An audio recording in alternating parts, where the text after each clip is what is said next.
Sa mga ka-tech vloggers, mga subscribers, bago tsaka luma, mga supporters, mga dumaan, dumalaw at bumisita sa channel, lahat ng mga viewers, secret viewers at silent viewers, magandang araw. So ito na yung troubleshoot natin, na basic ngayon lang yung sira na 200 ampere na tawag nito, inverter welding machine.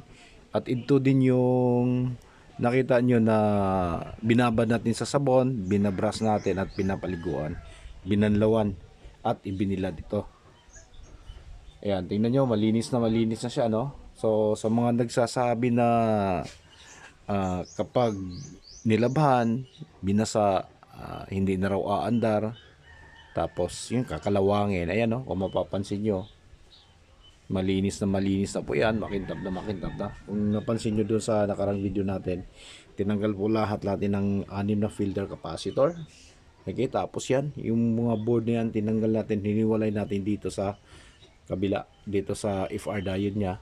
Yung doon naman tinanggal natin yung board kasama yung kanyang mga IGBTs. Yan. Okay, so kapag i-on natin siya, para magsasabing delikado daw dahil hindi na raw aandar pa rin yan. Yan, o. So may ilaw na, ayun ako, papansin nyo, may ilaw na, o.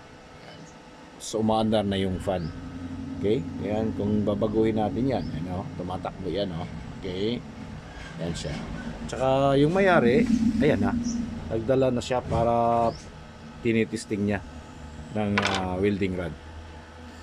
Yan, so yun lang muna yung na pinapakita ko lang sa mga hindi naniniwala na pwede talagang labhan, pwede nating paliguan, sabon yung mga electronic circuit. So depende lang, so wag niyo na may samay kapag may mga kapag may mga malalaking, tawag nito, yung may mga fans, hindi po kasamang babasain natin yun kasi baka po hindi matuyo yung ilalim. Yan.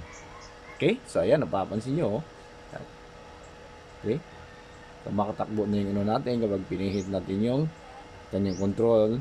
Ayan, makintab, makinis na po yung ating circuit.